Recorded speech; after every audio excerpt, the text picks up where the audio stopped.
Hey everyone, it's Crystal, and today I am doing a collaboration video with Tony from ArcCrow. Hello, Everybody folks. say hi, Tony!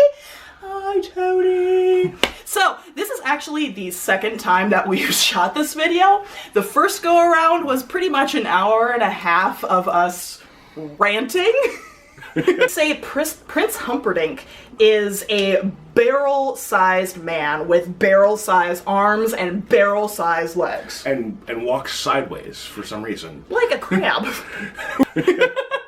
And we weren't done yet. And we weren't done yet. No. Eventually, my camera shut off, not once, not twice, but if we would have actually pressed play, because we have two cameras going, both his channel, hello everybody at ArcCrow, and then my channel, hello everybody at Digital and Vellum, it would have ended up to be well over 2 hours, I'm sure. Yeah. So we decided that we were going to try this again, but maybe with a little bit more structure. This is something that is going to be full of spoilers, so I'm going to warn you guys right now, unless you've been living under a rock, nothing. If you just stare at a wall most of your life, you might not know what we're talking about.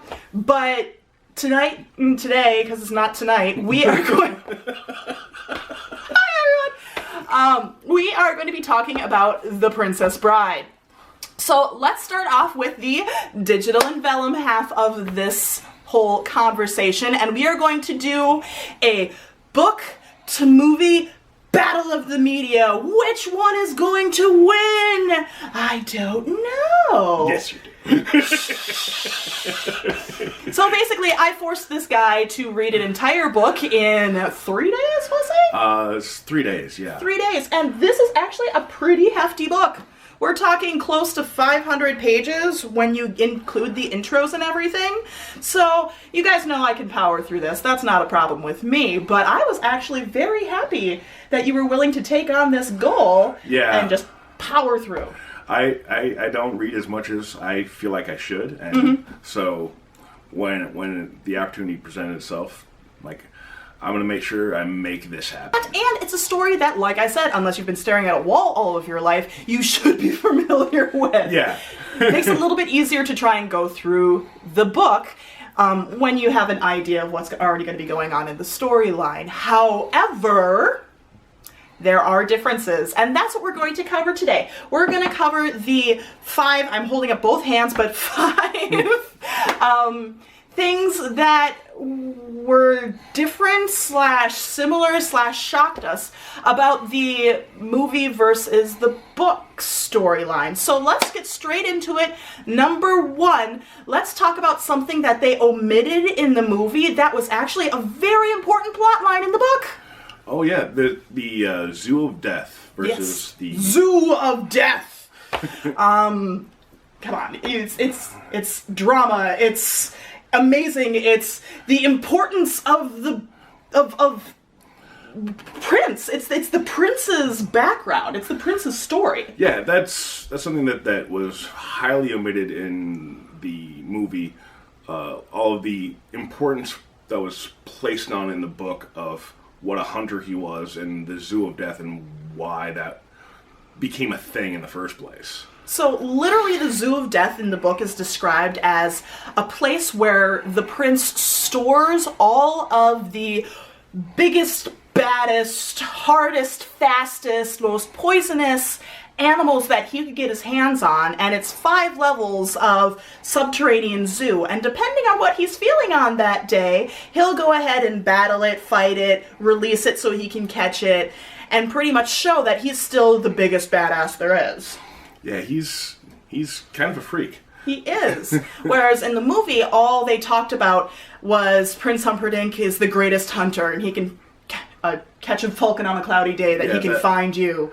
That was the extent of the prowess given to him being a hunter in the movie, which it's impressive, but not as impressive as the detail that goes into. Honestly, in the movie, it could be something as much as a fishtail. We in Minnesota know all about the fishtails. I caught a fish this big, when in fact it was just scaled up close to the camera, but when you hold it back here it was like this big. It's the same sort of thing. I caught a huge fish. I'm the greatest hunter. No, where's your proof? And in the book they actually had it. Another part of the story came up, and they included the Zoo of Death again in the discovery of the Man in Black being rescued by Inigo and Fezzik. In the movie, Inigo and Fezzik just kind of They stumble upon it. Yeah. Almost by accident. And as opposed to in the book where that's a journey in and of itself. Mm-hmm. That's a whole adventure tale of them trying to travel down the levels of the Zoo of Death. Mm-hmm. And every single level has a different baddie that they're fighting. In the first level, Fezzik's prowess and strength are put to the test, essentially. In the next level, it was Inigo's quick sword skills. And then in the next level, it's completely... I'm going to leave it to you because I want you guys to read it, but it was hilarious and shocking and ended in a very weird way. Zoo of Death, why weren't you in the movie? Part 2 that we're going to talk about. The second topic is, what did they change in the movie that shocked me? Now this one, I posted on Twitter, Facebook, Instagram, Booksamino, and pretty much all my social media sites when I ran across it in the book. Everybody's favorite part, you are on the boat with Buttercup and Fezzik and Inigo and Vizzini, and all of a sudden she's trying to escape. She jumps into the water, and you're like, yes, this is the screaming eels part. And he goes, watch out, there's sharks. Sharks. Sharks. Not the screeching eels. Oh my god! Which, it was a little bit more threatening in the book, because he purposely cuts himself in order to draw the sharks towards her, as opposed to the shrieking eels where they're just going to show up anyway. Mm-hmm. Where he's like, you swim back now, it'd probably be better, just come on, don't worry about it. Here in the book, he's like, I got this, chink, I'm going to bring these guys over, got blood in the water, you best get back here or else they're going to eat you. I was a little surprised with, mostly in the fire swamp. Mm-hmm. The two things in the fire swamp where the lightning sand. Mm-hmm. Oh yeah. The trip down the lightning sand. You don't get an accurate portrayal in the movie of how frightening that is. In the book, it's highly detailed and highly explained just how scary that stuff really was. And they actually changed the title of it too. In the book, they're saying it's not lightning sand. They explain that lightning sand is more like quicksand, but this is actually something that they call snow sand, which is even more deadly. It's more deadly because it's not wet, it's just fine powder, which gets everywhere. Rodents of unusual sizes were different sizes, as opposed to the book from the movie. Well, and you know my take on this. So in the book they say they are 80 or 90 pounds, and in my head I'm like, yeah, sure, that could be the size of the movie. I don't know poundage. I don't understand. Yeah, that was a minor complaint. I was just surprised that they weren't going to be as big. When it was rodents of unusual size, that's... Well, a rodent is this big. Well, some rodents... 80, 90 pound rodent. Well, a kangaroo is a rodent, really. So are you saying that this fire swamp is full of kangaroos? It could be. That would be badass. That might actually make them a little bit more scary, because all of a sudden another one could pop out. Those things kick, and they're like Russian nesting dolls. Look, there's another one. Look, there's another one.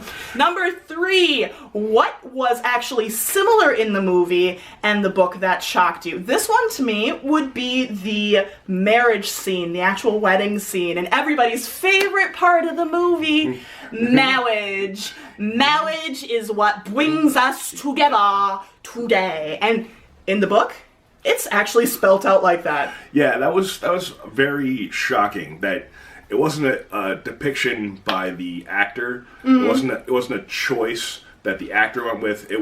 This is how it was written, and it was always intended to be that silly. It wasn't that the actor had a speech impediment, like I had assumed, or any of his personal quirks. It's literally marriage with the W and the A and the H and all the extra consonants that really don't need to be there, spelt out for this little scene. And I thought that was awesome, but it shocked me. Yeah, that was incredibly shocking. I did not expect that at all. Number 4, characters. Now this is where we're actually pitting the book characters versus the movie characters. Now, I will say this. In the book, there's always going to be a lot more description of the characters because they have the pages to do so. But overall, characters from the book, with the added benefits of being able to listen to their backstory more and hear their inner monologue, the thought processes versus your visual interpretation in the movie. I like the characters in the movie better.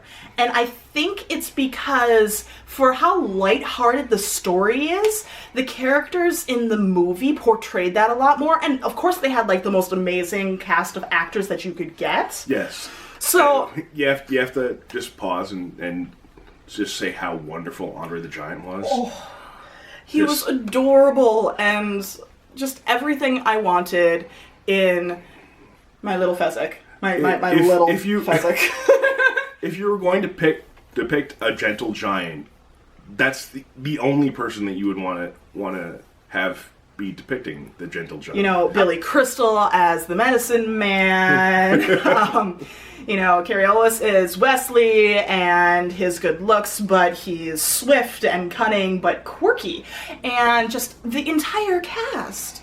It was so good. And whereas the book, Vizzini was just mean.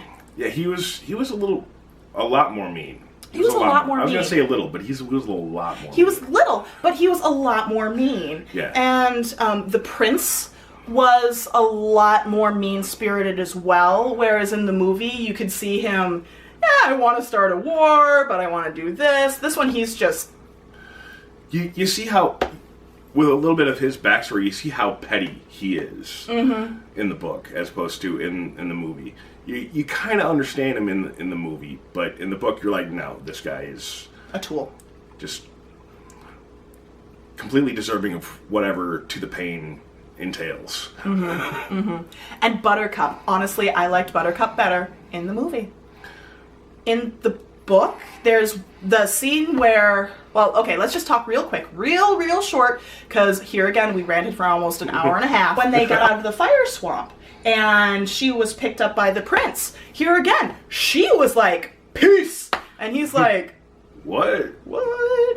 There was no explanation of why she went with the prince. Whereas in the book, in the movie, it made a little bit more sense. Promise not to hurt him. I'll do this. I'll self-sacrifice, and I will let him live, or at least so she thinks that she is doing this favor to him when in fact she's not. But that makes more sense instead of her being like, yeah, you saved me from the fire swamp and all those other things. I mean, your boat's just right over there. But you know what? I'm gonna go with this guy. Bye. Yeah, it was a little disconcerting. Okay. Book versus movie. Movie wins for the characters. So overall, let's talk about the book versus the movie now. We're getting into the big guy here. So with the movie that we're all familiar with, you have the story starting out with Grandpa reading to his grandson. Okay? And he goes through this whole story, and there are times where you stop and she doesn't get eaten by the eels at this time, or, it was just a dream, or that sort of thing. Whereas in the book, it's not done the same exact way. No, it's not done the same exact way, which surprised me when I was reading the book, how close it actually matched up to the movie. Because I didn't expect there to actually be a kid character and a father character reading the book. That's not what I expected when I picked up the book. I expected to pick up a very long story, but no, in the book, those characters kind of exist. This story is actually told in the book in essentially 3 different perspectives. You have the main story that we're all familiar with. Then you have the author's asides, which are done in parentheses. So it's like the little explanations here, little explanations there, like about the greatest kiss, and that's essentially Grandpa's verbiage in. And then you have essentially an editor's version that is done in italics, which are aside notes where they're saying, well, you could have, or this could have had another 120 pages of princess training, or it could have included this much about this plot or this or this. I would classify it as like a Tarantino style book. That's where it's not exactly quite linear, and it's broken up, and you kind of have to be paying attention to make sense of it all. Mm-hmm. So yeah, that's why I classify it as that. If I had known this was going to be the book I was going to read when I sat down, I probably would have grabbed it a lot sooner and read it.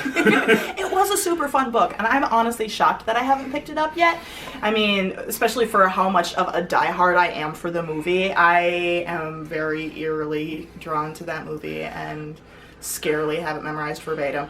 I'm attempting not to quote it every 2 seconds in this whole taping, and I think I'm doing a pretty good job, and I'm not stressing on making sure that I get the quotes right, which is a positive for me. Yay.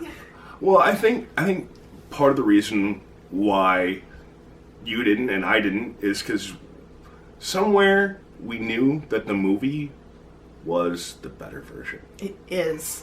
Hands down, which one is the winner? It's the movie. And I'm not sure if it's just because that's the part that I fell in love with, or if it's because of the multiple different writers that it felt like were in the book.